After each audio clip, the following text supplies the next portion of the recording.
Assalamualaikum warahmatullahi wabarakatuh. Halo teman-teman, kami dari kelompok 9 akan menjelaskan secara lebih detail mengenai administrasi kebijakan kesehatan nih. Sebelum mulai, saya akan memperkenalkan diri dan anggota kelompok saya yang lain ya. Saya Amalia Indratisna Putri dengan NIM 18114040 sebagai moderator.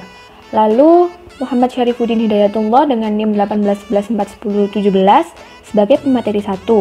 Agung Auristra Baskara dengan NIM 18114010 sebagai pemateri 2. Rizky Nur Aini Pramudi dengan NIM 18114022 sebagai pemateri 3. Dan yang terakhir ada M. Dimas Mahendra dengan NIM 18114056 sebagai pemateri 4. Oke, sekarang langsung saja ke materi ya. Assalamualaikum warahmatullahi wabarakatuh. Perkenalkan, nama saya Muhammad Syarifuddin Hidayatullah. Saya dari Radiologi A. Di sini saya akan mempresentasikan tentang ruang lingkup administrasi kebijakan kesehatan dan saya sebagai pemateri pertama.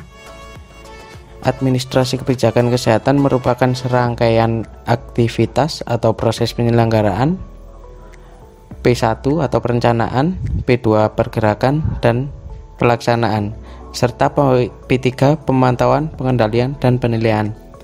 Suatu asas atau pedoman yang menjadi garis besar dasar dalam pelaksanaan berbagai kegiatan kepimpinan, cara bertindak atau tentang organisasi atau pemerintah yang merupakan pernyataan nilai-nilai tertentu, cita-cita, tujuan, dan prinsip dalam usaha mewujudkan keadaan sehat, baik secara fisik, mental, sosial, maupun spiritual, yang memungkinkan setiap orang untuk produktif secara sosial dan ekonomi secara efektif dan efisien.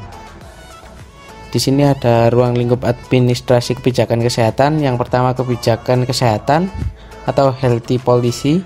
Kebijakan kesehatan membahas tentang penggarisan, kebijaksanaan, pengambilan keputusan, kepemimpinan, pergerakan peran, serta masyarakat dalam pengelolaan program-program kesehatan. Yang kedua, hukum kesehatan atau healthy law.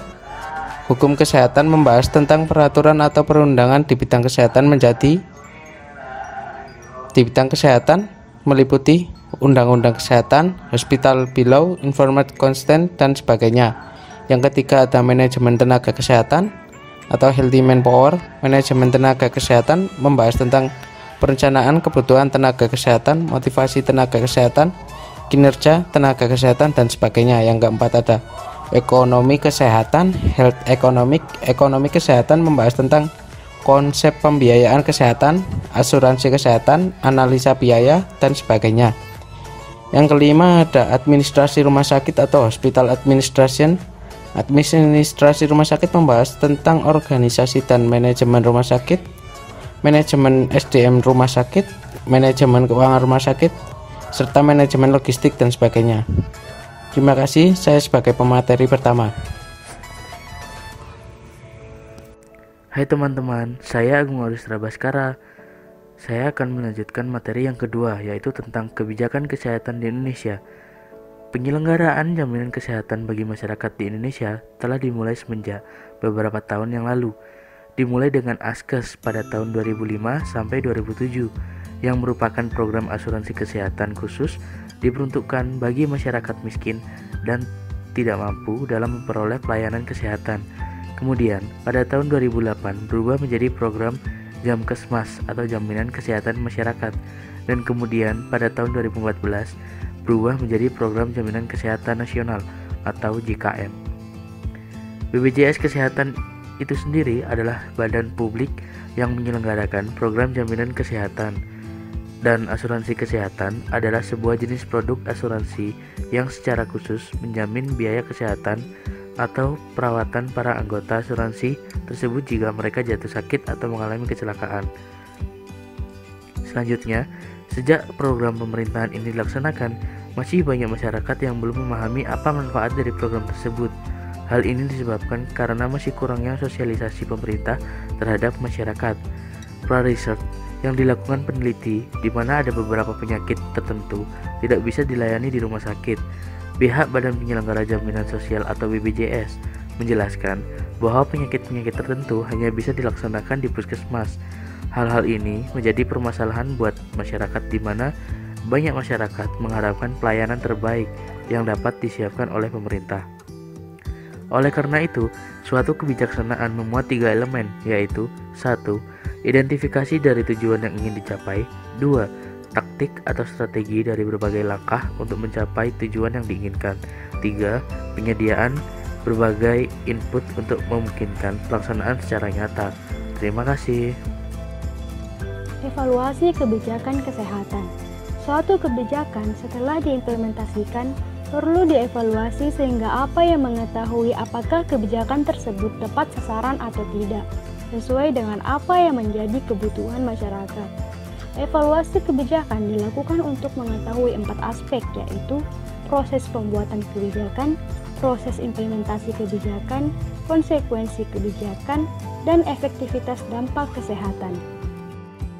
Sistem Kesehatan Nasional atau SKN adalah bentuk dan cara penyelenggaraan pembangunan kesehatan yang memadukan pembangunan bangsa Indonesia dalam satu derap langkah guna mencapai tercapainya tujuan pembangunan kesehatan dalam pembangunan yang mendorong pembangunan masyarakat yang dituju secara hukum sesuai dengan Undang-Undang Dasar 1945. Pengembangan sistem kesehatan di Indonesia. Pengembangan sistem kesehatan di Indonesia telah dimulai sejak tahun 1982 ketika Departemen Kesehatan menyusun dokumen sistem kesehatan di Indonesia. Kemudian, Departemen Kesehatan Republik Indonesia pada tahun 2004 ini telah melakukan suatu penyusunan terhadap SKN 1982. Di dalam dokumen dikatakan bahwa Sistem Kesehatan Nasional atau SKN didefinisikan sebagai suatu tatanan yang menghimpun upaya bangsa Indonesia secara terpadu dan saling mendukung, guna menjamin derajat kesehatan yang setinggi-tingginya sebagai perwujudan kesejahteraan umum seperti yang dimaksud dalam pembukaan Undang-Undang Dasar 1945. Sistem kesehatan nasional disusun dengan memperhatikan revitalisasi pelayanan kesehatan dasar yang meliputi 1. Cakupan pelayanan kesehatan yang adil dan merata. 2. Pemberian pelayanan kesehatan yang berpihak kepada rakyat. 3. Kebijakan pembangunan kesehatan. 4. Kepemimpinan. Landasan sistem kesehatan nasional. Landasan sistem kesehatan nasional dibagi menjadi 3, yaitu landasan ideal, landasan konstitusional, dan landasan operasional. Oke, jadi kesimpulan dari materi hari ini yaitu pertama, apa sih administrasi kebijakan kesehatan itu? Administrasi kebijakan kesehatan merupakan serangkaian aktivitas atau proses penyelenggaraan suatu pedoman yang menjadi garis besar dalam usaha mewujudkan keadaan sehat, baik secara fisik, mental, sosial, maupun spiritual yang memungkinkan setiap orang untuk hidup produktif, sosial, dan ekonomi secara efektif dan efisien. Lalu kesimpulan yang kedua yaitu kebijakan kesehatan di Indonesia. Jadi kebijakan kesehatan di Indonesia telah dimulai sejak tahun 2005 yaitu adanya program ASKES atau asuransi kesehatan yang merupakan program asuransi kesehatan khusus diperuntukkan bagi masyarakat miskin dan tidak mampu dalam memperoleh pelayanan kesehatan. Kemudian pada tahun 2008 berubah menjadi program Jamkesmas dan kemudian pada tahun 2014 berubah menjadi program Jaminan Kesehatan Nasional. Kesimpulan yang terakhir yaitu mengenai sistem kesehatan nasional. Sistem kesehatan nasional itu merupakan bentuk dan cara penyelenggaraan kesehatan yang memadukan pembangunan bangsa Indonesia guna menjamin tercapainya tujuan kesehatan secara hukum sesuai dengan Undang-Undang Dasar 1945. Baik, sekian materi administrasi kebijakan kesehatan dari kami. Apabila ada yang kurang jelas, silahkan tulis di kolom komentar ya. Saya mewakili teman-teman mengucapkan banyak terima kasih karena telah menonton video ini. Wassalamualaikum warahmatullahi wabarakatuh.